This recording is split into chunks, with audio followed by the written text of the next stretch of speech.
The rifle trembled in her hands like a leaf caught in a winter storm. 2 miles away, through the scope's crosshairs, a figure moved with deadly precision across the compound. Annabelle Winters pressed her cheek against the cold metal, her fingers betraying her once again as they shook uncontrollably around the trigger guard. The other snipers had already packed up their equipment, shaking their heads in disgust. "She never make it," one had whispered. "Those hands are a liability." But what they didn't know was that Annabelle had been preparing for this moment her entire life, and sometimes the most broken things can deliver the most devastating blow. Before we jump back in, tell us where you're tuning in from, and if this story touches you, make sure you're subscribed because tomorrow I've saved something extra special for you. The morning sun cast long shadows across the Fort Braxton training facility as Annabelle Winters adjusted her position on the firing line for the 100th time. Her hands shook as she gripped the M24 sniper rifle, the tremor so pronounced that even from 50 yards away, observers could see the weapon's muzzle dancing in tiny circles. Staff Sergeant Marcus Rodriguez watched from behind his binoculars, his expression a mixture of frustration and something that might have been pity. "Winters, you're holding up the entire squad," Rodriguez called out, his voice carrying across the range. "Either take the shot or step aside." Annabelle's breathing was shallow, rapid. She'd been lying prone for 20 minutes, trying to steady herself for a shot that should have been routine for any qualified marksman. Around her, the other members of the 3rd Infantry Division's sniper training program had completed their qualifications with mechanical precision. Private Jake Henderson had scored 8 out of 10 hits. Corporal Lisa Chun had managed 9. Even the newest recruit, Private Tommy Walsh, had put 7 rounds in the target zone, but Annabelle couldn't pull the trigger. The condition had a name: essential tremor, though the military doctors preferred clinical terms that somehow made it sound less devastating to a soldier's career. It had started in her early 20s, subtle at first. A slight shake when she held a coffee cup, a minor tremor when she signed documents. Now at 26, it had progressed to the point where simple tasks became monumental challenges. "I need another minute, Sergeant," Annabelle called back, her voice steady despite the chaos in her hands. Rodriguez checked his watch and shook his head. "You've had 30 minutes, Winters. This is a qualification exercise, not a meditation retreat." The other soldiers began to whisper among themselves. Annabelle caught fragments of their conversations, words that cut deeper than any enemy fire she'd ever faced. Defective. Liability. Why doesn't she just request a transfer? What they didn't understand was that shooting wasn't just Annabelle's profession, it was her identity. She'd grown up in the mountains of western Montana, where her father, William Winters, had taught her to hunt before she could properly ride a bicycle. Those early morning expeditions into the Glacier National Park wilderness had been more than father-daughter bonding. They'd been her introduction to a world where patience, precision, and understanding of ballistics could mean the difference between a family eating well and going hungry. William Winters had been a Vietnam veteran, Marine Corps sniper who'd returned home with stories he rarely shared, but skills he passed on religiously. Every weekend, he'd take Annabelle to their private range, a cleared section of their 40-acre property where targets were set at distances that would challenge even experienced marksmen. By age 12, she could consistently hit a target at 800 yards. By 15, she was out shooting many of the local hunting guides. "Breathing is everything, Annie," her father would say, using the nickname he'd given her as a child. "The rifle is just a tool. Your mind is the weapon." Those lessons had carried her through high school, where she dominated every shooting competition in the state. They'd earned her a scholarship to Montana State University, where she'd studied criminal justice while continuing to compete nationally. And they'd ultimately led her to the Army, where she'd enlisted with dreams of joining the military's most elite sniper units. But essential tremor doesn't care about dreams. The condition had first manifested during her sophomore year of college. She'd been at a regional shooting competition, settled into her familiar prone position, when her hands began to shake uncontrollably. The match officials had assumed it was nervousness. Even experienced shooters sometimes developed what they called stage fright during important competitions. But Annabelle knew it was something different. The tremor felt internal, like her nervous system was operating on a different frequency than the rest of her body. Medical consultations had confirmed her worst fears. Essential tremor, the doctors explained, was a neurological condition that caused involuntary shaking, particularly in the hands. It wasn't life-threatening, but for someone whose career depended on absolute stillness and precision, it might as well have been a death sentence. There are treatments.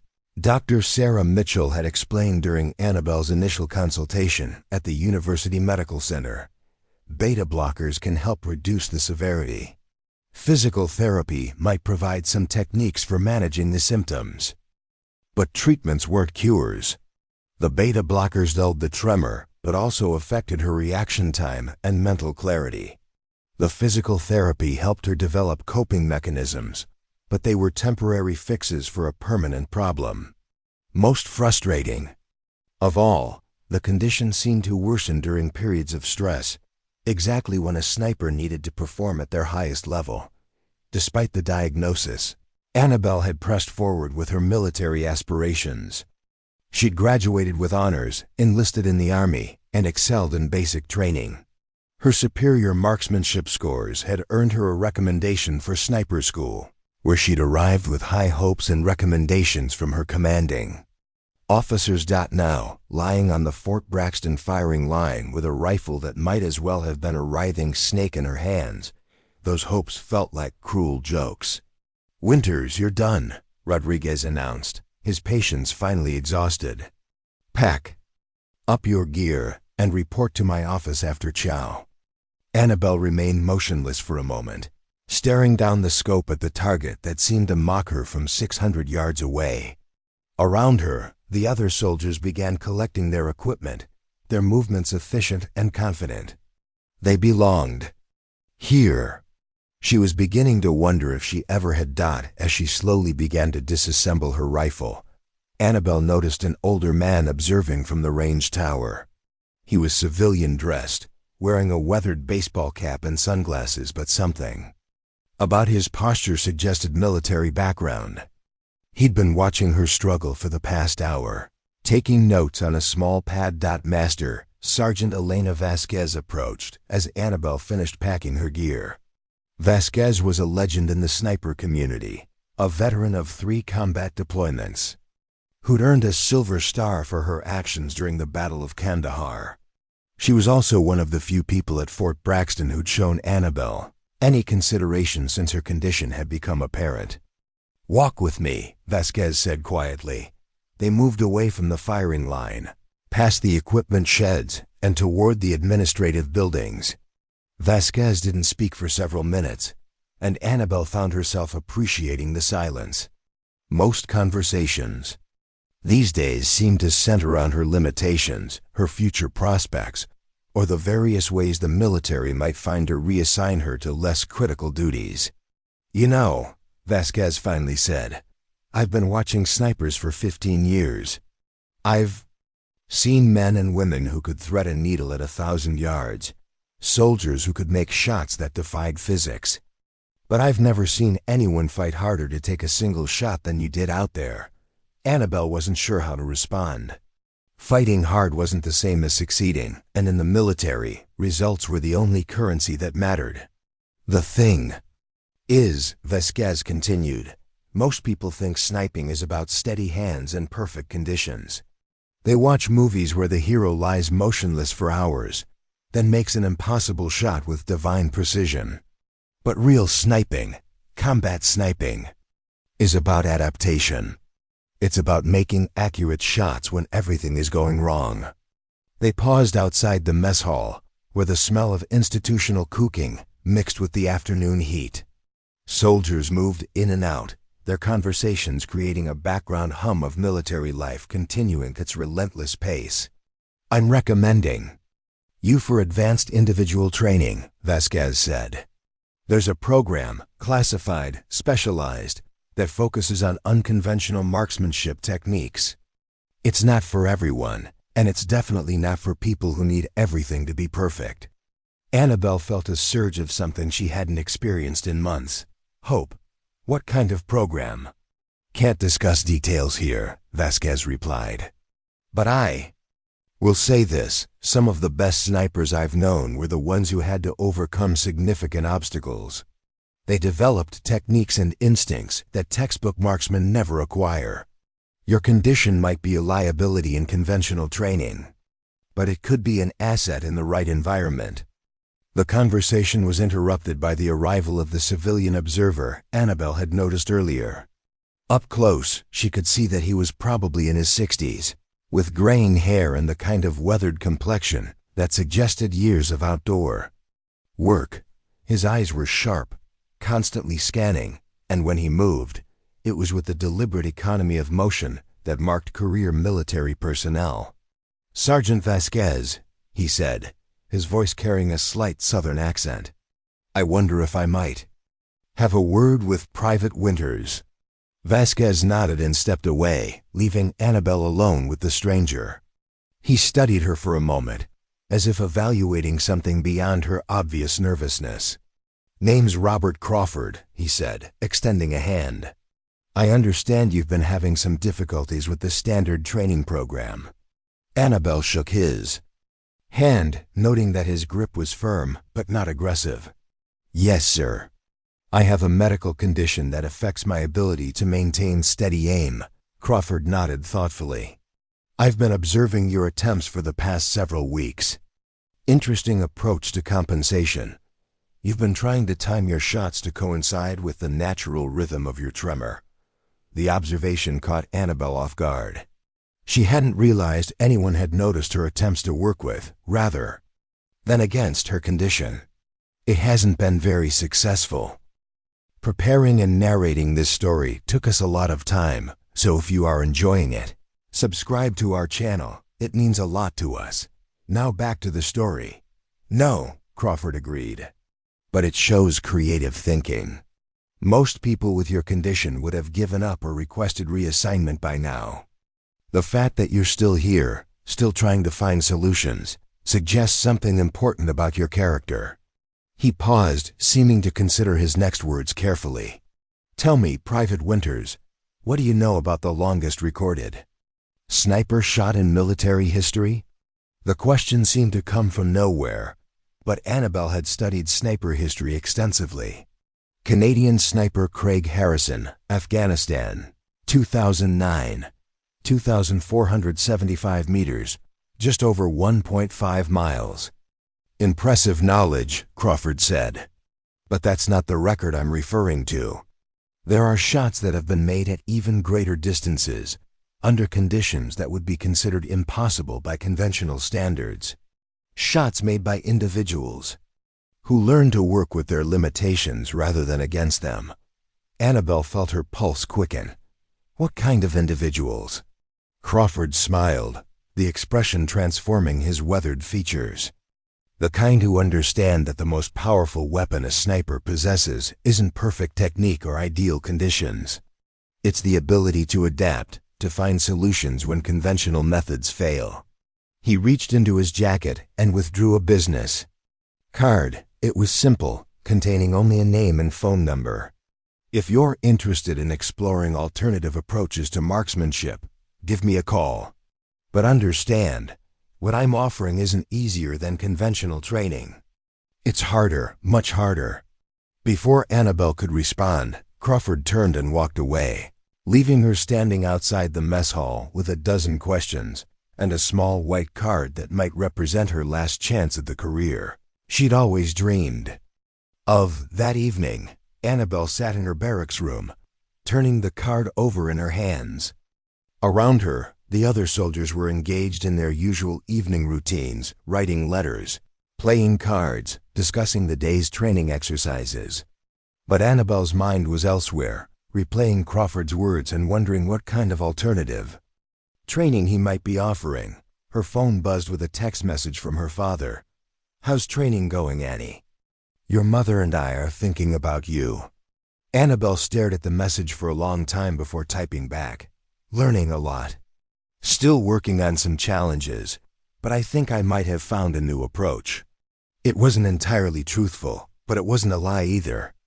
As she looked at Crawford's card one more time before placing it carefully in her wallet, Annabelle realized that for the first time in months, she was curious about what tomorrow might bring.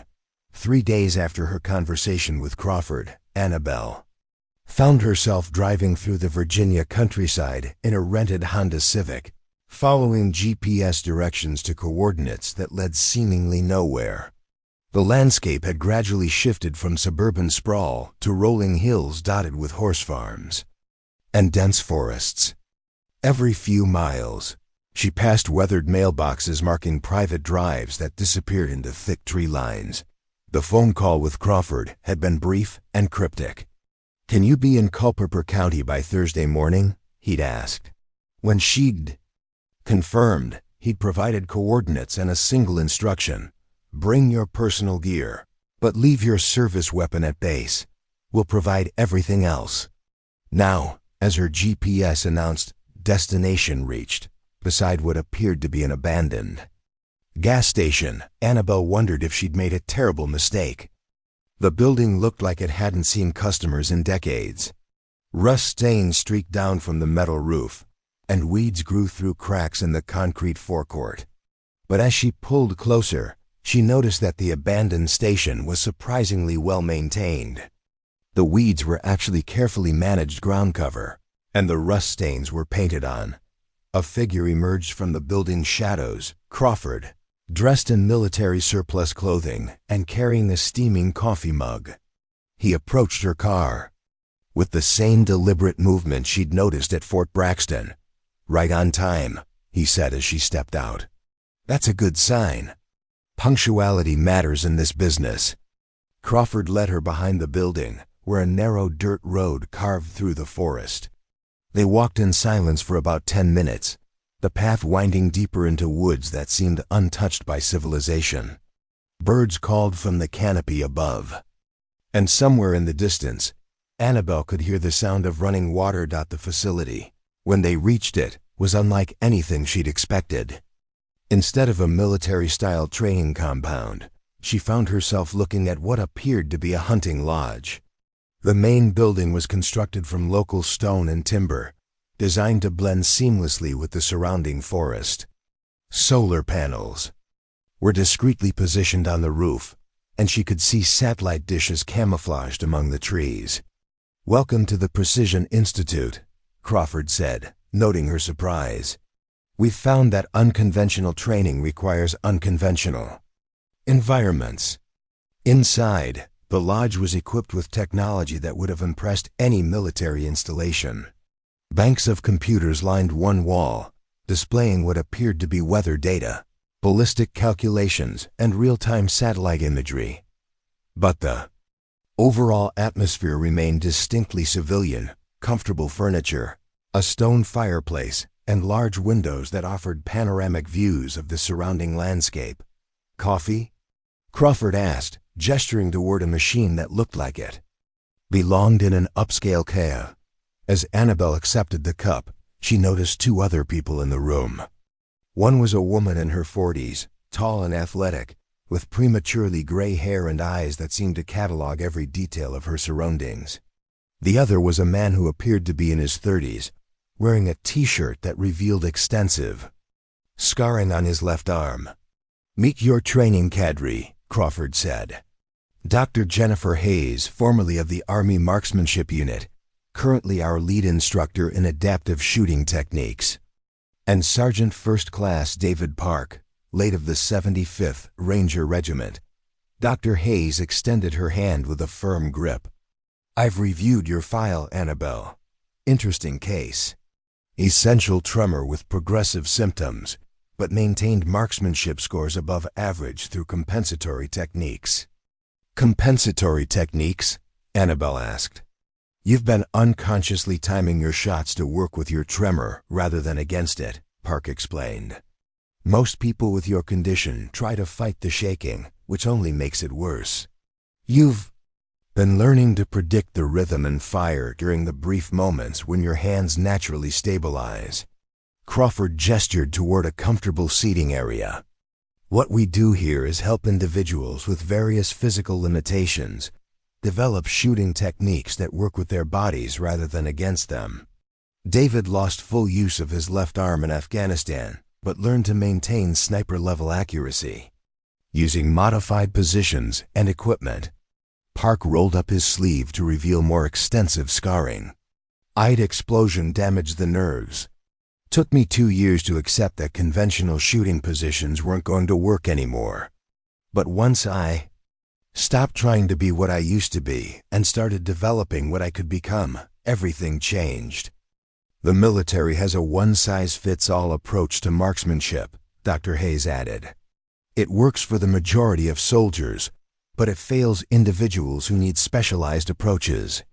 We've developed techniques that allow people with various physical challenges to achieve accuracy levels that often exceed conventional marksmen. Annabelle felt a mixture of hope and skepticism. What kind of techniques? That depends on your specific situation, Crawford replied. But first, we need to understand exactly what you're working with. Dr. Hayes has developed a comprehensive assessment protocol that will help us design a training program specifically for your condition. The next several hours involve the most thorough evaluation Annabelle had ever undergone. Dr. Hayes monitored her tremor patterns using electronic sensors, measuring the frequency, amplitude, and timing of her involuntary movements. Park observed her shooting stance, noting how she unconsciously adjusted her position to compensate for her condition. Interesting, Dr. Hayes murmured, reviewing data on her tablet. Your tremor has a very consistent pattern, roughly 4.5 Hz with predictable amplitude variations. Most people with essential tremor have more irregular patterns. Is that good or bad? Annabelle asked. It's useful, Park replied. Consistency means we can work with it. Your body is already developing natural compensation patterns. We just need to refine them and build techniques around them. The practical assessment took place on a shooting range that was unlike anything Annabelle had seen. Instead of standard firing positions, the range featured platforms at various heights and angles. Some positions required shooting while lying on uneven surfaces, others from behind irregularly shaped obstacles. The targets weren't simple bullseyes but complex silhouettes that required precision shots at specific points. Real-world shooting isn't done from perfect prone positions on flat ground, Crawford explained. We train for conditions that reflect actual combat scenarios. Annabelle's first attempts were frustrating. The unfamiliar positions seemed to aggravate her tremor, and the complex targets demanded a level of precision that her shaking hands couldn't deliver. But as the day progressed, she began to notice something interesting. On certain shots, particularly those taken from elevated positions that required her to brace against solid surfaces, her accuracy improved dramatically. You're naturally finding positions that provide additional stability, Dr. Hayes observed. Your body is learning to use environmental supports to compensate for the tremor. By evening, Annabelle was exhausted but intrigued. The training approach was unlike anything she'd experienced in conventional military instruction. Instead of trying to force her body to conform to standard techniques, the instructors were helping her develop methods that worked with her limitations. Tomorrow we start the real work, Crawford said as they prepared to leave the range. Tonight, get some rest. You'll be staying in the guest quarters. There's a small cabin about a quarter-mile up the trail.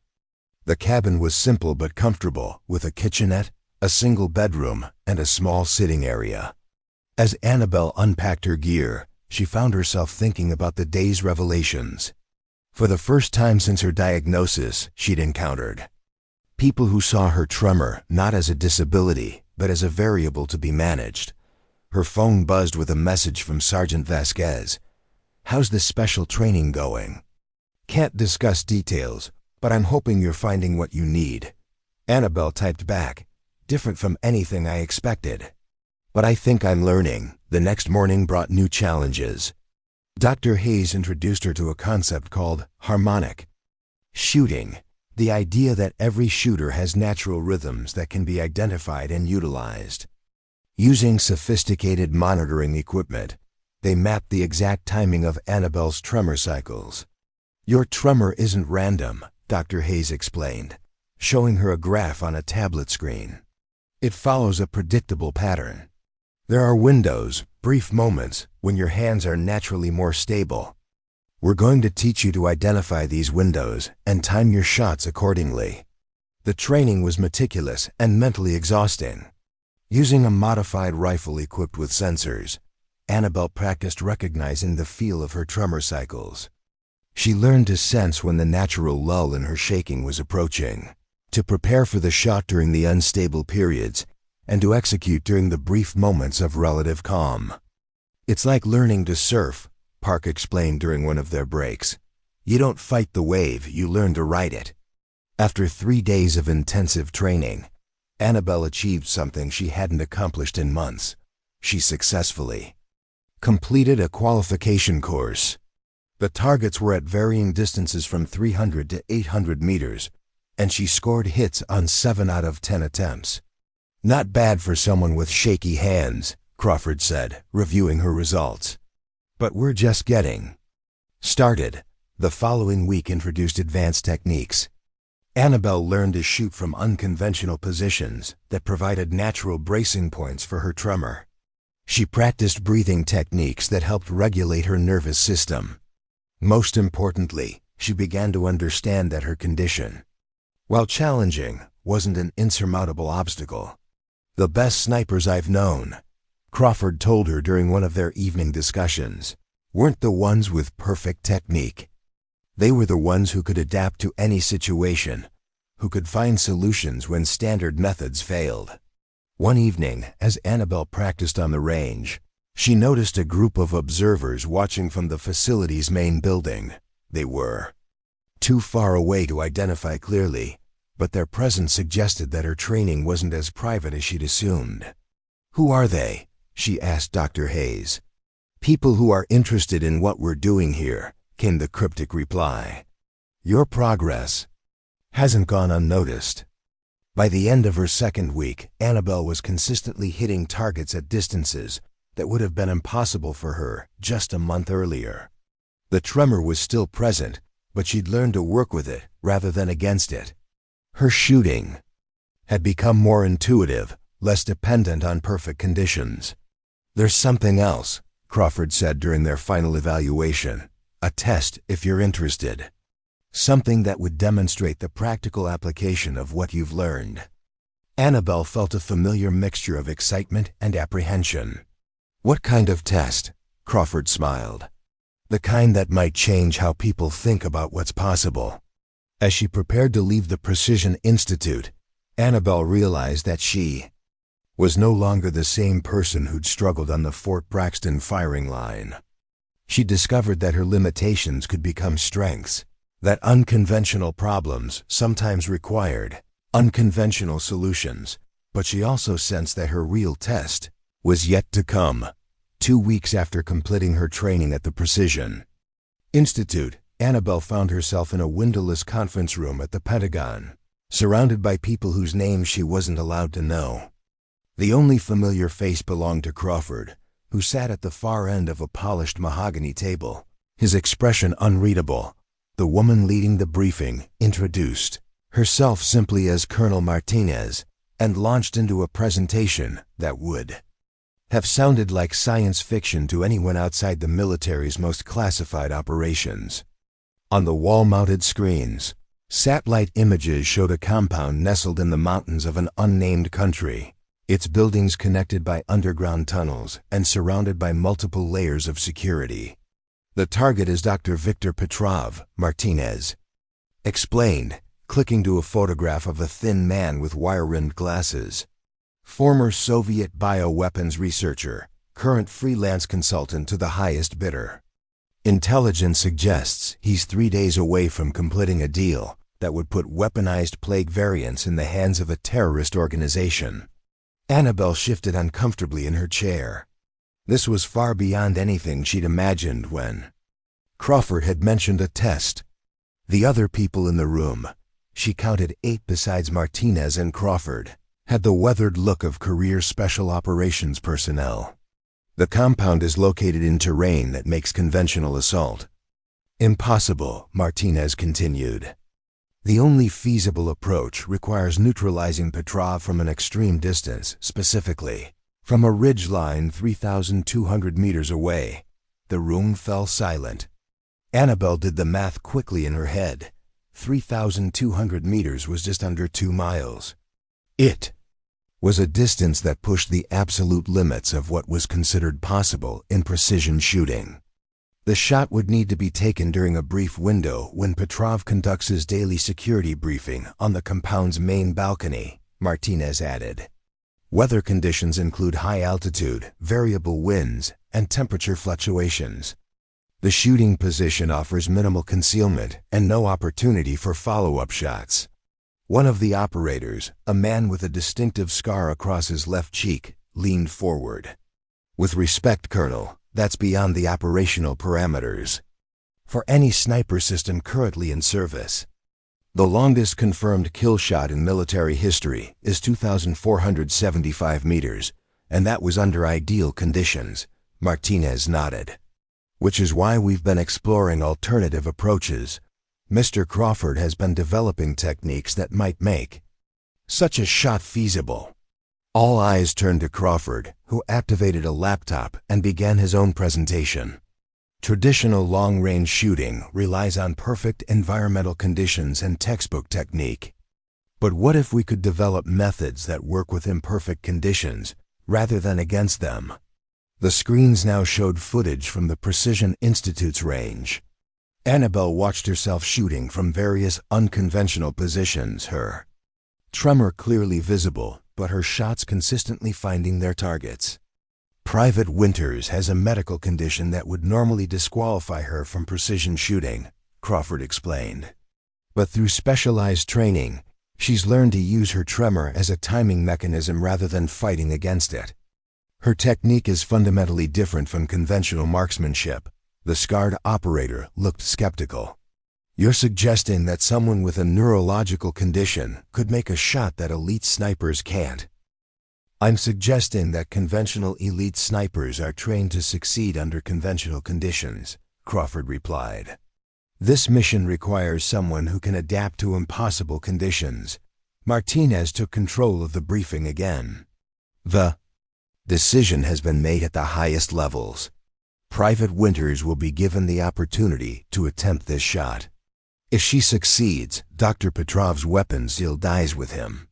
If she fails, we proceed with a full-scale assault that will likely result in significant casualties. The weight of the responsibility settled on Annabelle's shoulders like a physical force. She thought about her father's words from years ago. The rifle is just a tool. Your mind is the weapon. But this was beyond anything he could have prepared her for. I'll need to see the actual shooting position, she said, surprised by the steadiness of her own voice. And I'll need to understand the wind patterns, temperature variations, and target movement patterns. Martinez smiled for the first time during the briefing. We leave for the forward operating base in 6 hours. The flight to the staging area took 14 hours, including refueling stops at bases she wasn't allowed to identify. Annabelle spent most of the journey studying intelligence reports, weather data, and topographical maps. The target compound was located in a valley surrounded by peaks that created complex wind patterns. The shooting position was on a ridge that offered a clear line of sight, but minimal protection from the elements. Crawford sat beside her on the military transport, reviewing equipment specifications. We've modified a Barrett M82 specifically for this mission, he explained. Specialized ammunition, enhanced scope, and modifications to accommodate your shooting style. What if I can't make the shot? Annabelle asked. Crawford considered the question carefully. Then we'll have learned something valuable about the limits of adaptive marksmanship. But based on what I've seen, I believe you have capabilities that haven't been fully explored. The forward operating base was a collection of temporary structures hidden in a valley 20 miles from the target. The team included intelligence, analysts, weather specialists, and the scarred operator she'd met at the Pentagon, who introduced himself as Lieutenant Colonel James Sullivan. "I've been doing this for 15 years, Sullivan told her during their first mission briefing. "I've seen soldiers attempt shots that defied physics. Some succeeded through skill, others through luck, and most failed because they overestimated their abilities." "Which category do you think I'm in?" Annabelle asked. Sullivan studied her for a moment. "That's what we're about to find out." The next morning, they hiked to the shooting position through terrain that would have challenged experienced mountaineers. The ridgeline was exposed, offering a commanding view of the valley below, but providing minimal shelter from wind and weather. Using high-powered telescopes, Annabelle studied the target compound, noting the routine movements of guards and the precise location of the balcony where Petrov would appear. "Range is 3,247 meters, announced the team's ballistic specialist, a soft-spoken warrant officer named Thompson. "Elevation difference is 412 meters. Wind conditions are variable, gusting between 8 and 15 knots from the southwest." Crawford set up the modified Barrett rifle on a specialized bipod system he'd designed. The weapon was longer and heavier than standard sniper rifles, with a scope that looked like something from a science fiction movie. But when Annabelle settled into position behind it, the rifle felt familiar, like an extension of her own body. "The shot window is approximately 90 seconds, Sullivan explained. "Petrov appears on the balcony at 1400 hours local time for his daily briefing. Intelligence indicates he stands in the same position for routine security updates." Annabelle adjusted her position, feeling the familiar tremor in her hands. But instead of fighting it, she began to time its rhythm, using the technique she'd learned at the Precision Institute. The tremor, she'd discovered, actually helped her micro-adjust the rifle's position in ways that conscious muscle control couldn't achieve. 73 minutes until the shot window, Thompson announced. The waiting was the hardest part. Annabelle maintained her position, occasionally adjusting for comfort, but keeping her eye on the target. Through the scope, she could see guards moving through the compound, their patterns becoming familiar. The balcony remained empty, but she could visualize exactly where Petrov would appear. "Weather update," came a voice through her earpiece. "Wind speed increasing to 12 to 18 knots, direction holding steady from the southwest." Crawford made minor adjustments to the scope's windage settings, but Annabelle knew that at this distance, wind would be only one of many variables affecting the bullet's path.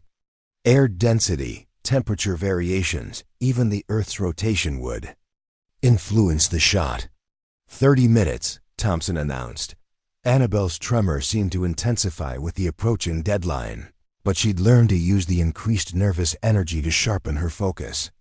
She began the breathing exercises Dr. Hayes had taught her, regulating her heart rate and preparing her body for the moment when everything would depend on perfect timing. "Movement in the compound," Sullivan reported. "Multiple personnel converging on the main building." Through her scope, Annabelle could see increased activity around the target building. Guards were taking positions that suggested an important meeting was about to begin. This was the preliminary activity that always preceded Petrov's security briefing. 15 minutes, Thompson said, that the tremor in Annabelle's hands had settled into its familiar rhythm. She could feel the natural cycle of her neurological condition, the brief moments when her hands approached stability. The key was timing the shot to coincide with one of these momentary lulls. "Target approaching the balcony," Sullivan announced. Annabelle could see a figure moving through the building's interior, approaching the French doors that led to the balcony. Her breathing slowed, her heart rate dropped, and her entire world narrowed to the crosshairs of her scope. Target on the balcony. Shot window is open. Through the scope, Annabelle could see Dr. Viktor Petrov clearly. He was smaller than she'd expected, wearing a dark suit and speaking into a radio. He stood in the exact position intelligence had predicted. His movements calm and routine. The distance was staggering. Nearly 2 miles separated her from the target, with mountain air, variable winds, and physics itself working against the shot. But Annabelle had learned to trust her unconventional technique, to work with her body's limitations rather than against them. She felt the tremor cycle reaching its natural lull. Her breathing stopped. The rifle steadied for a brief, precious moment. The crosshairs aligned with the target, and Annabelle pulled the trigger. The shot seemed to echo forever in the mountain air, rolling back and forth between the peaks like thunder. Through her scope, she watched the bullet's path, knowing that at this distance, it would take nearly 4 seconds to reach the target. Time stretched impossibly. The compound seemed frozen in the scope's view. Guards continued their routines, unaware that death was traveling toward them at 3 times the speed of sound. Then, in a moment that defied every expectation, every doubt, and every limitation that had ever been placed on her abilities, Annabelle watched Viktor Petrov collapse on the balcony. The radio crackled with confirmation. Target down. Mission successful. Crawford's hand touched her shoulder. Outstanding shot, Private. Outstanding. But Annabelle was already thinking about the long journey home, about the questions that would be asked, and about the fact that she'd just proven something that textbooks said was impossible. Sometimes the most broken things could indeed deliver the most devastating blow. The silence that followed the shot lasted exactly 17 seconds. Annabelle counted them, her eyes still pressed to the scope, watching as chaos erupted in the compound below. Guards scattered like disturbed ants, their voices carrying faintly across the valley as they tried to comprehend what had happened. Dr. Viktor Petrov lay motionless on the balcony, his radio still clutched in his lifeless hand. Confirm target elimination. Sullivan's voice crackled through the radio. The response came from an observation post positioned 3 kilometers away. Target confirmed down. No movement. Mission accomplished. Crawford was already breaking down. Equipment, his movements efficient and practiced. Outstanding work, Annabelle, but we need to extract it immediately. That shot will have given away our position to anyone with acoustic tracking equipment. As they packed their gear, Annabelle felt a strange disconnection from what had just occurred. The technical aspects of the shot had consumed her attention, wind calculations, ballistic trajectories, timing her tremor cycles. Only now was she beginning to process the human reality of what she'd accomplished. A man was dead because of her actions, a man whose research could have killed thousands. The extraction route led through treacherous mountain terrain, following paths that seemed to exist only in the memories of their local guides. For 6 hours, they moved through valleys and across ridgelines, always staying below the skyline to avoid detection. Annabelle's body operated on autopilot, muscle memory carrying her through the physical demands, while her mind processed the implications of the mission. They reached the extraction point just as darkness fell. The helicopter that retrieved them was a stealth-modified Blackhawk that seemed to materialize from the night itself. As they lifted off, Annabelle caught a final glimpse of the valley below, now illuminated by searchlights as military units combed the area for any trace of the sniper team. 2 miles, Thompson said, speaking for the first time since the shot. I've been calculating ballistics for 12 years, and I still can't believe what I just witnessed. Sullivan, who had been skeptical from the beginning, was reviewing footage captured by the observation team. The bullet drop at that distance should have been over 400 inches. Wind drift alone should have pushed the shot off target by several feet. How did you compensate for variables that we can't even accurately measure? Annabelle considered the question. I didn't compensate for them individually. I learned to feel the shot as a whole system, my tremor, the wind, the rifle's natural harmonics. It's like Dr. Hayes said at the Institute, sometimes you have to trust your body's instincts over mathematical calculations. Crawford nodded approvingly. Traditional marksmanship treats the human shooter as a potential source of error. Our approach treats the shooter as an adaptive system that can compensate for variables that machines can't calculate. The flight back to the forward operating base took 2 hours, during which Annabelle found herself thinking about the soldiers who had mocked her shaking hands at Fort Braxton. Private Henderson, who had scored 8 hits on a routine qualification course. Corporal Chun, who had managed 9. They were competent marksmen, but they could never have made the shot she just completed. Their perfect technique would have failed under the impossible conditions she'd learned to master. At the base, debriefing took another 4 hours. Intelligence analysts wanted to understand every detail of the shot, not just for mission records, but to evaluate whether the techniques could be replicated. Annabelle found herself explaining concepts that she barely understood herself, trying to put into words the intuitive process she'd developed. The tremor creates micro-adjustments that I can't consciously control, she explained to a room full of analysts and weapons specialists. But I've learned to recognize when those adjustments are working in my favor. It's like riding a wave.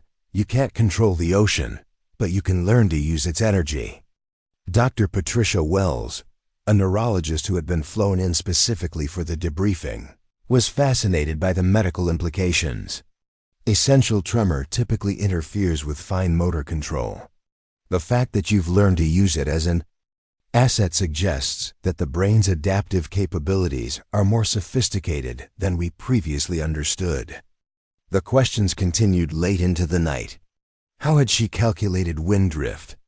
How had she compensated for bullet drop at extreme range? How had she maintained target acquisition despite the tremor? Each answer seemed to generate 3 new questions, as if the military scientific community was struggling to fit her achievement into their existing understanding of human performance. Finally, Crawford intervened. Private Winters has been operational for 18 hours. I suggest we continue this discussion after she's had adequate rest. The quarters they assigned her were Spartan but comfortable, a single room with a narrow bed, a small desk, and a window that looked out over the moonlit mountains. As Annabelle unpacked her gear, she found her hands shaking more violently than usual. The adrenaline was wearing off, and her nervous system was responding to the stress of the mission. Her phone had several messages waiting. One from Sergeant Vasquez. Heard through channels that your special assignment went well. Can't wait to hear details when you're back. Another from her father. Thinking about you, Annie. Hope whatever you're working on is going smoothly. And one from an unknown number. Outstanding work today. The Institute is proud of what you've accomplished. Dr. Hayes. Annabelle set the phone aside and tried to sleep, but her mind kept replaying the shot. She could still feel the rifle's recoil, still see Petrov falling through the scope's crosshairs. The technical achievement was undeniable, but the human cost lingered in her consciousness. When she finally slept, her dreams were filled with the sound of wind across mountain peaks and the distant echo of a gunshot that seemed to reverberate endlessly through the valleys. The next morning brought news that changed everything. Colonel Martinez appeared at breakfast with a tablet full of intelligence reports and an expression that mixed satisfaction with concern. Petrov's death has had immediate consequences, she announced. The weapons deal he was negotiating has collapsed. 3 terrorist cells that were counting on his bioweapons have abandoned their planned operations. Conservative estimates suggest your shot prevented attacks that could have killed thousands of civilians. Annabelle felt a mixture of relief and continued unease. The strategic success was clear, but she was still processing the reality of taking a human life, even one that threatened so many others. There's more, Martinez continued. Your achievement has attracted attention at the highest levels of government. The Defense Department wants to formalize the adaptive marksmanship program. They're offering you a position as the lead instructor for a new training facility. The offer was everything Annabelle had dreamed of when she first enlisted. Recognition, responsibility, the chance to revolutionize military training. But it also meant leaving behind the anonymity that had allowed her to develop her unique skills. What would that involve? She asked. Crawford answered, teaching other soldiers with various physical limitations how to become effective marksmen. Developing new techniques that work with human variability rather than against it. Essentially, creating a new paradigm for precision shooting. The implications were staggering. For decades, military marksmanship had focused on eliminating human variables, creating perfect conditions, and demanding textbook technique. But Annabelle's success suggested that human variables could be assets rather than liabilities. There are soldiers throughout the military who've been written off because of physical conditions, Martinez explained. Veterans with injuries that affect their shooting, recruits with conditions like yours that disqualify them from precision roles. Your techniques could give them new career opportunities. Over the following days, Annabelle met with representatives from various military branches, each eager to understand how her methods could be applied to their personnel.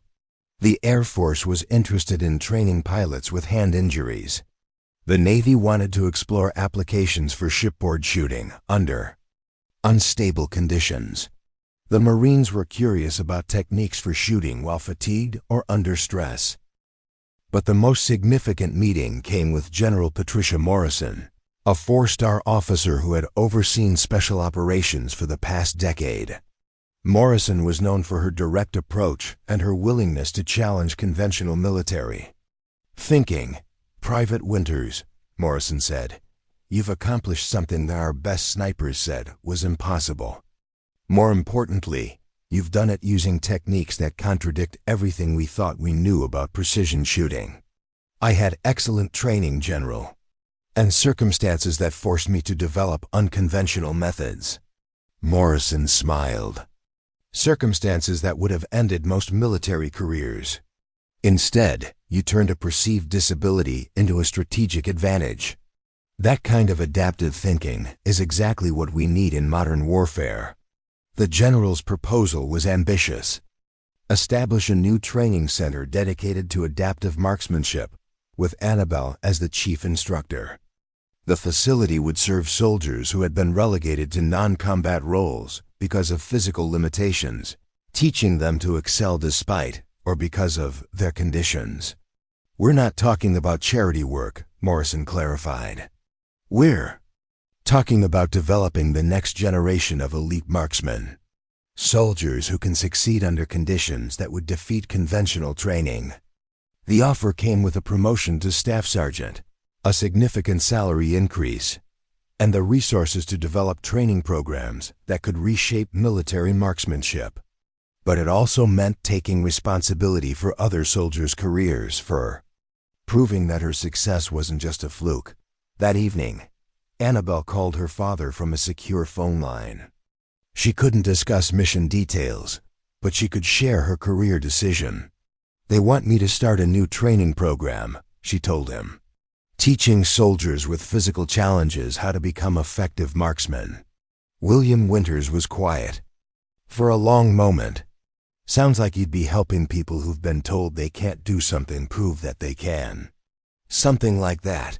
Your grandmother would have liked that, he said.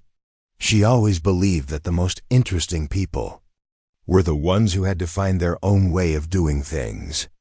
2 weeks later, Annabelle stood in the same conference room at the Pentagon where her impossible mission had been planned. This time, she was presenting her own proposal for the Adaptive Marksmanship Institute.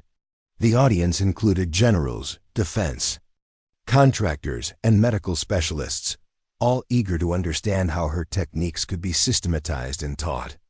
Traditional marksmanship assumes that consistency equals accuracy, she explained, using slides that Crawford had helped her prepare. But in real-world conditions, adaptability is more valuable than consistency. Soldiers who can adjust to changing Conditions who can use their body's natural rhythms instead of fighting them often outperform those with perfect textbook technique. The questions that followed were similar to those she'd faced during mission debriefing, but with a different focus. Instead of trying to understand how she'd made an impossible shot, the audience wanted to know how they could teach others to do the same. The key, Annabelle concluded, is understanding that human variables aren't errors to be eliminated. They're tools to be refined and utilized.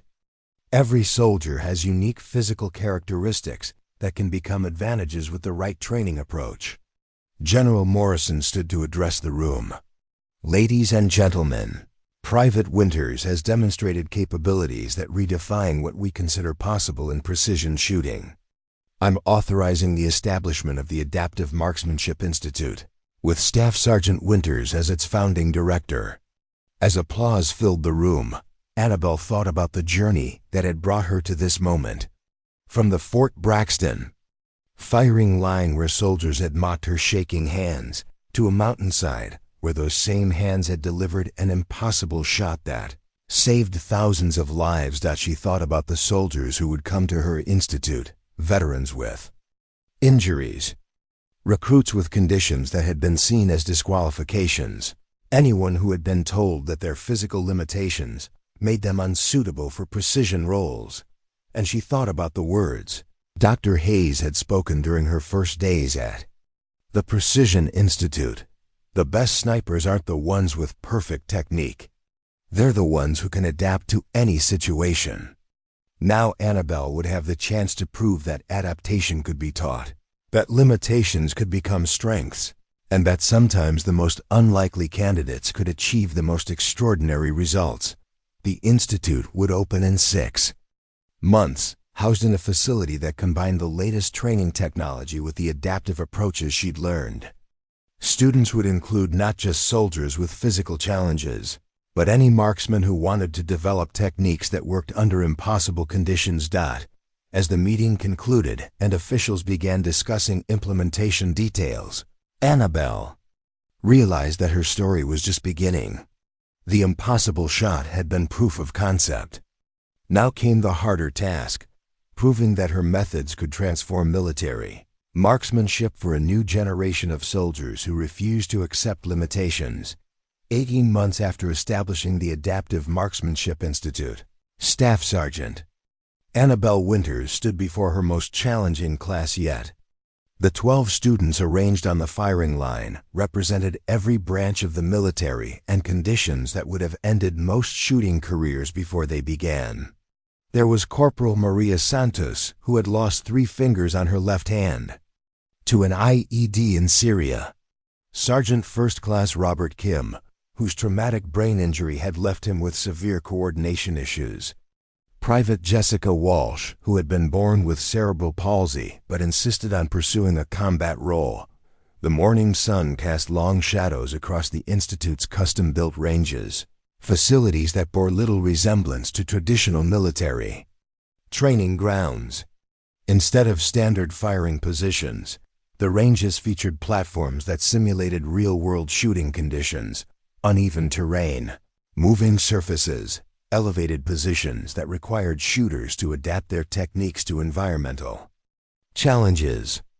Today we're going to discuss the mythology of perfect conditions, Annabelle announced, her voice carrying clearly across the range. Military manuals will tell you that precision shooting requires ideal weather, stable positions, and textbook form. Real combat will teach you that none of those conditions exist when they matter most. She gestured toward the targets arranged at varying distances from 200 to 1,200 meters. Your assignment today isn't to achieve perfect scores. It's to discover how your individual conditions can become tactical advantages. The skepticism was visible on several faces. These soldiers had been told repeatedly that their physical limitations made them unsuitable for precision roles. They'd been reassigned to support positions, encouraged to focus on specialties that didn't require fine motor control. The idea that their conditions could be assets rather than liabilities challenged everything they'd been taught about military capability Corporal. Santos raised her prosthetic hand. Staff Sergeant, how exactly is missing 3 fingers supposed to be an advantage? Annabelle smiled, recognizing the doubt she'd once felt herself. Excellent question. Who can tell me the primary source of accuracy problems in conventional marksmanship? Inconsistent. Trigger control, answered Sergeant Kim. Breathing irregularities, added Private Walsh. Both are correct, Annabelle said. Now, Corporal Santos, how does your prosthetic affect your trigger control? Santos considered the question. It's more consistent than my natural hand used to be. The prosthetic doesn't have microtremors or fatigue issues. Exactly. Your prosthetic provides mechanical consistency that biological hands can't match. We're going to teach you to use that advantage. Annabelle moved to the equipment table and selected a rifle that had been modified specifically for Santos's condition. This weapon has been configured to work with your prosthetic's capabilities rather than despite them. The morning progressed with individual assessments. Each student worked with specialized equipment and techniques developed specifically for their conditions. Sergeant Kim, whose brain injury affected his spatial coordination, learned to use environmental reference points to compensate for his altered depth perception. Private Walsh discovered that her cerebral palsy's involuntary movements could be timed and incorporated into her shooting rhythm, similar to Annabelle's own tremor management techniques, but the most dramatic transformation came from an unexpected student, Captain Thomas Mitchell, a former Air Force pilot whose career had ended when combat stress triggered severe anxiety attacks that affected his hand steadiness. Mitchell had been relegated to administrative duties, his flight status permanently revoked due to his condition. Captain, Annabelle said during his individual assessment, tell me about your anxiety symptoms during high-stress situations. Mitchell's jaw tightened, rapid heart rate, sweating, hand tremors. Pretty much everything that makes precision shooting impossible. Or, Annabelle suggested, everything that makes your nervous system hyper-alert to environmental conditions. What if we could teach you to use that heightened awareness as a tactical advantage? The technique they developed over the following weeks was revolutionary. Instead of trying to suppress his anxiety response, Mitchell learned to channel it into enhanced situational awareness. His elevated heart rate provided timing cues for his shots. His heightened sensitivity to environmental changes made him exceptionally accurate at reading wind patterns and atmospheric conditions. 6 weeks into the program, Mitchell achieved something that surprised even Annabelle. He successfully engaged targets at 1,800 meters under challenging wind conditions, a feat that would have been impressive for any sniper, regardless of their medical history. Word of the Institute's success spread through military channels with the speed that only exceptional results could generate. Defense contractors wanted to understand how adaptive equipment could be mass-produced. Medical researchers sought to study the neurological mechanisms that made the techniques effective. Foreign military attaches requested briefings on training methods that seemed to violate conventional wisdom about human performance limitations. But the most significant validation came from an unexpected source. The soldiers at Fort Braxton who had once mocked Annabelle's shaking hands, Private Jake Henderson, who had scored 8 hits during Annabelle's original qualification failure, requested transfer to the Institute after his own career was threatened by a shoulder injury that affected his shooting stability. During his intake interview, he sat across from Annabelle in her office, his former confidence replaced by uncertainty. I heard about what you accomplished, he said quietly. The 2-mile shot, the new training methods, I never thought. I mean, when we were at Braxton, I thought your condition made you weak. Annabelle studied the soldier who had once represented everything she'd aspired to become. What changed your mind? Henderson gestured toward his injured shoulder. This, when conventional techniques stopped working for me, I realized that maybe there were other ways to succeed. Better ways. The question is, Annabelle said, Are you willing to completely reimagine how you approach marksmanship? Because what we do here isn't a modification of traditional techniques. It's a fundamentally different philosophy. Henderson's training proved more challenging than expected.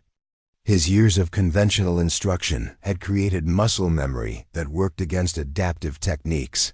He struggled to abandon textbook positions and trust his body's natural compensation mechanisms. But gradually he learned to work with his injury rather than despite it, developing shooting positions that accommodated his limited shoulder mobility while maintaining accuracy. The transformation wasn't just physical. Henderson's attitude shifted from seeing his injury as a career-ending limitation to viewing it as an opportunity to develop superior skills. When he graduated from the program 6 months later, his accuracy scores exceeded his pre-injury performance. "I used to think that perfect technique meant doing everything exactly the same way every time," he told Annabelle during his graduation ceremony. "Now I understand that perfect technique means adapting to whatever conditions exist in the moment." The Institute's reputation attracted students from beyond the military. Police departments sent officers whose injuries had forced them away from tactical roles. Olympic shooting coaches wanted to understand how adaptive techniques could benefit competitive marksmen. Veterans organizations referred former soldiers who had been told their service-connected disabilities precluded them from law enforcement careers. Each new student brought unique challenges that required innovative solutions. Sarah Williams, a former Marine whose deployment injuries had left her with limited vision in one eye, learned to use her altered depth perception to judge distances more accurately than many two-eyed shooters. Michael Rodriguez, whose Parkinson's disease caused severe tremors, developed timing techniques that made his shaking hands more precise than steady ones. But the Institute's most ambitious project came when the Department of Veterans Affairs requested a comprehensive program for wounded warriors whose injuries had ended their military careers. The challenge was developing techniques that could accommodate traumatic brain injuries, amputations, PTSD-related symptoms, and combinations of conditions that seemed incompatible with precision shooting. The solution required expanding beyond individual adaptation to team-based approaches. Students with different limitations learned to complement each other's abilities. A sniper with excellent vision but limited mobility could provide spotting for a marksman with steady hands but reduced visual acuity. The result was shooting teams that exceeded the capabilities of conventional sniper pairs. Dr. Jennifer Hayes, who had joined the Institute as Chief Medical Officer, documented the neurological mechanisms underlying these successes. Her research revealed that brains dealing with physical limitations often developed enhanced neural pathways for spatial awareness, timing, and environmental assessment. "What we're seeing," she explained during a scientific conference, "is evidence that adversity can drive neuroplasticity in ways that create superior performance. These soldiers aren't succeeding despite their limitations. They're succeeding because of how their brains have adapted to those limitations." The implications extended far beyond military applications.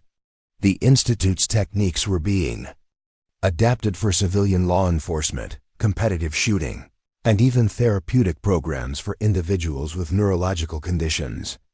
Annabelle found herself consulting with medical centers that wanted to understand how adaptive marksmanship could be used in rehabilitation programs. 2 years after its establishment, the Institute graduated its 200th student. The ceremony took place on the same range where Annabelle had first struggled to master her tremor, but the atmosphere was celebratory rather than clinical. Families, commanding officers, and fellow soldiers gathered to witness achievements that had once been considered impossible. General Morrison delivered the keynote address, reflecting on how the Institute had changed military thinking about human capability. "When we first witnessed Staff Sergeant Winter's 2-mile shot, we thought we were seeing an exceptional individual overcoming personal limitations. What we've learned is that we were seeing the future of human performance optimization." But for Annabelle, The most meaningful moment came during the individual recognition ceremony. Each graduate was called forward to receive their certification, and each had a story that challenged conventional assumptions about physical limitations and military service. Captain Mitchell, the former pilot whose anxiety had ended his flight career, was being reassigned to a special operations unit that valued his enhanced environmental awareness. Corporal Santos had been selected for a classified program that required precision shooting skills her prosthetic hand made possible. Private Walsh was returning to active duty with a combat military occupational specialty that had previously been closed to soldiers with her condition. As the ceremony concluded, Annabelle reflected on the journey that had brought her to this moment. The scared recruit who had struggled on the Fort Braxton firing line had become an instructor whose techniques were reshaping military training. The soldier whose shaking hands had been seen as a disqualification had created a program that turned physical limitations into tactical advantages. But perhaps most importantly, she had proven that the military's understanding of human capability was far more limited than human capability itself. Every student who graduated from the Institute carried that lesson forward, demonstrating that excellence could emerge from the most unexpected circumstances. Dr. Crawford, who had remained involved with the Institute as a senior consultant, approached her as the crowd began to disperse. Remarkable how far we've come from that first conversation at Fort Braxton. Annabelle nodded, watching her students celebrate their achievements with families and fellow soldiers. I used to think my tremor was something I had to overcome to succeed. Now I understand it was something I had to accept to excel. And now you're teaching others the same lesson. Not just the same lesson, Annabelle corrected. Better lessons. Every student teaches us something new about the relationship between limitation and capability. We're not just changing individual careers, we're changing how the military thinks about human potential. As the sun set over the Institute's ranges, Annabelle knew that tomorrow would bring new students, new challenges, and new opportunities to prove that the most extraordinary achievements often came from the most ordinary people who refused to accept conventional definitions of impossible. 5 years after that impossible 2-mile shock changed everything, Master. Sergeant Annabelle Winters stood on the observation deck of the newly constructed National Center for Adaptive Performance, watching the morning training session unfold across multiple ranges below. The facility had grown beyond anything she'd imagined during those early days at the Precision Institute, now spanning 400 acres and serving not just military personnel, but first responders, athletes, and civilians whose conditions had been labeled as limitations. The center buzzed with activity that defied every stereotype about disability and capability. On Range Alpha, a former Navy SEAL with a prosthetic leg was teaching urban combat shooting to police officers. Range Bravo hosted a team of Paralympic athletes who were adapting the Institute's techniques for competitive shooting sports. Range Charlie featured the most advanced program yet, a joint training exercise between adaptive marksmen and conventional snipers, proving that mixed teams consistently outperformed homogeneous units. Dr. Elena Rodriguez, the center's current director of research, joined Annabelle on the observation deck with her morning briefing tablet. Rodriguez had been recruited from Johns Hopkins, where she'd been studying neuroplasticity in trauma patients.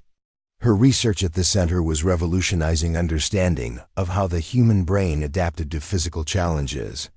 The Japanese delegation arrives this afternoon, Rodriguez reported. They're particularly interested in our traumatic brain injury protocols.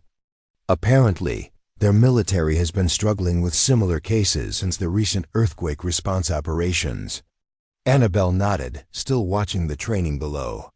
International interest in the center's methods had grown exponentially.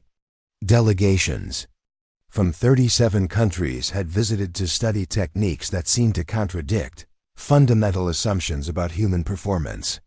The most surprising interest had come from space agencies, who realized that the adaptive approaches could help astronauts deal with the physical challenges of zero-gravity environments.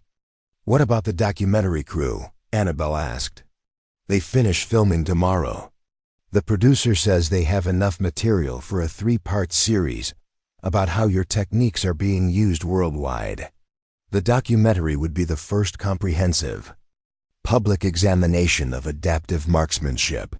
For years, the military had kept the techniques classified, but recent policy changes allowed broader sharing of methods that could benefit civilian applications. The film crew had spent 6 months documenting not just the training methods, but the personal stories of individuals whose lives had been transformed by discovering that their limitations could become strengths. One of those stories was unfolding on Range Delta, where 20-year-old Marcus Thompson was preparing for his final qualification. Thompson had been born with spina bifida, requiring a wheelchair for mobility. Traditional military service had been impossible, but the center's wheelchair-adapted shooting programs had opened new possibilities. His accuracy scores from stationary positions consistently exceeded those of able-bodied shooters, and his understanding of ballistics had earned him acceptance to a civilian contractor position that would support military operations. Thompson's ready for his assessment, Rodriguez noted. His scores suggest he could qualify for positions that were previously restricted to special operations personnel. The irony wasn't lost on Annabelle. A young man who couldn't walk was preparing to demonstrate shooting skills that surpassed elite soldiers. It perfectly illustrated how the center had rewritten the rules about who could excel in precision roles. Her radio crackled with a familiar voice. "Annabelle, you might want to come down to Range Echo. We've got something special happening." The voice belonged to Crawford, who had officially retired but spent most of his time at the center, working with students whose cases pushed the boundaries of what anyone thought possible. Range Echo was reserved for the most advanced training, where graduates returned to test experimental techniques and equipment. When Annabelle arrived at Range Echo, she found Crawford standing behind a shooting position occupied by Colonel Patricia Hendricks, a former astronaut whose inner ear damage from a spacewalk accident had ended her NASA career. Hendricks had been working with the center's balance disorder program, learning to use her altered equilibrium as a reference point for environmental awareness. "Watch this," Crawford said, gesturing toward the target display. Hendricks was engaging targets at 2,400 meters, a distance that approached the theoretical limits of current rifle technology. But what made the demonstration remarkable wasn't the distance, it was the conditions. The range's environmental simulation system was generating wind patterns, temperature variations, and atmospheric pressure changes that replicated the harsh conditions of high-altitude operations out through the spotting scope. Annabelle watched Hendricks fire a series of shots that clustered within inches of each other, despite conditions that would challenge any marksman. Her damaged inner ear, which had ended her space career, was providing enhanced sensitivity to environmental changes that conventional shooters couldn't detect. 12 shots, 11 hits, Crawford announced as the session concluded. Under conditions that would make most snipers pack up their equipment. Hendricks approached them, her satisfaction evident despite the professional composure that marked her astronaut training. "The balance issues that grounded me from spaceflight actually make me more sensitive to atmospheric variations. It's like having a built-in environmental sensor." This was exactly the kind of breakthrough that had made the center internationally famous. Students weren't overcoming their conditions. They were discovering how those conditions provided capabilities that others lacked. The medical community was struggling to understand the neurological mechanisms, but the practical results were undeniable. Later that afternoon, Annabelle found herself in the center's memorial garden, a quiet space dedicated to soldiers whose injuries had ended there. Military careers, but who had found new purpose through adaptive training programs. The garden's centerpiece was a bronze sculpture depicting a figure in a shooting position, but the details were abstract enough that viewers could project their own interpretations of limitation and capability. General Morrison, now retired but serving on the center's advisory board, joined her on one of the garden's benches. Morrison had been instrumental in securing funding for the center's expansion and had become one of its most effective advocates within the defense establishment. "Remarkable how quiet it is here," Morrison observed, "considering the revolution that's happening 100 yards away." "Sometimes revolutions are quiet," Annabelle replied. "They happen one person at a time, one breakthrough at a time." "Have you given any thought to what comes next?" "The center is established, the techniques are proven, the programs are being replicated worldwide. What's the next impossible thing you're going to make possible?" It was a question Annabelle had been considering more frequently as the center's success reduced her direct involvement in day-to-day operations. The techniques she'd developed were now being taught by hundreds of instructors. The equipment modifications had been adopted by major manufacturers. The medical research was advancing without requiring her direct participation. "I've been thinking about prevention," she said finally. "Most of our students come to us after they've been told their limitations make them unsuitable for certain roles. What if we could identify adaptive potential before those limitations are seen as disqualifications?" Morrison raised an eyebrow. "You're talking about changing how the military evaluates human capability from the beginning." "I'm talking about changing how society evaluates human capability." The military was just the starting point. Their conversation was interrupted by Rodriguez approaching with her tablet and an expression of barely contained excitement. "Annabelle, you need to see this. We just received preliminary results from the longitudinal study." The study had been tracking the career progression of the center's first 500 graduates over a 5-year period. The results challenged every assumption about how physical limitations affected long-term performance in demanding roles. Retention rates are 23% higher than comparable conventional personnel, Rodriguez reported.